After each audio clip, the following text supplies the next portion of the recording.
আসসালামু আলাইকুম এভরিওয়ান, সবাই কেমন আছেন? আমি জান্নাত আপনাদের মাঝে আরও একটি ভিডিও নিয়ে আসলাম।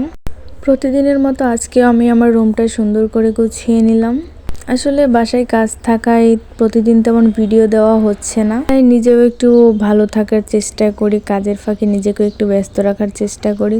রুম গোছাতে গোছাতে হঠাৎ করে আমার সামনে আমার এই ঘড়িটা পড়লো। এই ঘড়িটার সাথে আমার অনেক স্মৃতি জড়িয়ে আছে। একটা সময় ছিল এই ঘড়ির টিকটিক শব্দটা শুনলেই যেন আমার খুব রাগ হতো। কত যে দৌড়ে আছাড় দিয়েছে এই ঘড়িটাকে নিজের অজানা। একটা সময় ছিল যখন 5:30 বাজতো, তখন আমার ঘড়ির এই টিকটিক শব্দটা হতো। তখনই মনে হতো যে এখনই অফিসে চলে যেতে হবে, এখনই উঠে ফ্রেশ হয়ে রেডি হয়ে অফিস চলে যেতে হবে। তখন মনে হতো পেছনের দিনগুলোর কথা, যখন বাবা মার কাছে থাকতাম।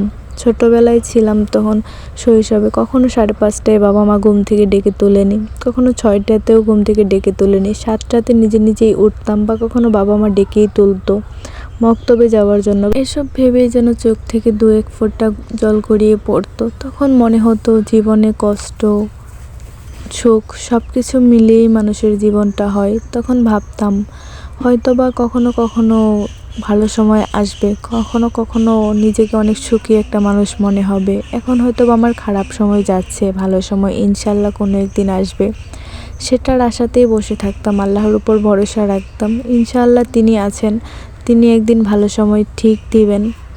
এইসব ভাবতে ভাবতে আবার ফ্রেশ হয়ে রেডি হয়ে অফিসে চলে যেতে হতো। সেই রাত 10টায় 12টায় ছুটি হতো।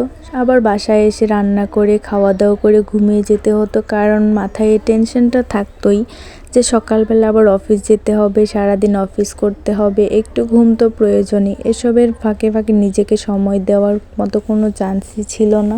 এমন দিনও পার করেছি যে সকাল 7টায় অফিসে চলে যেতাম, রাত 12টায় বাসায় আসতাম, কিন্তু বাহিরের সূর্য কেমন সেটা দেখতেই পেতাম না, বাহিরের দিনের আলোটা কেমন সেটা গায়ে লাগতোই না।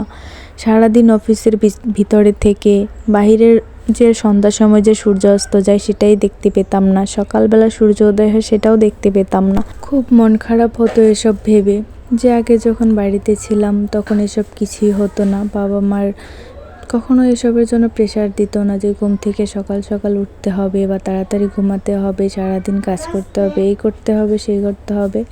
তারপরেও সব কিছুর জন্য আলহামদুলিল্লাহ, আল্লাহ অনেক ভালো রেখেছেন। আল্লাহ যা করেন হয়তো বা বান্দার মঙ্গলের জন্যই করেন।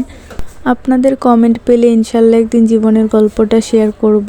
আমার ভিডিওর কোনো অংশটি আপনাদের কাছে ভালো লেগে থাকলে অবশ্যই লাইক কমেন্ট শেয়ার করে যাবেন, এবং আমার চ্যানেলটি সাবস্ক্রাইব করে পাশেই থাকবেন। সবার সাপোর্ট আর ভালোবাসা আশা করছি।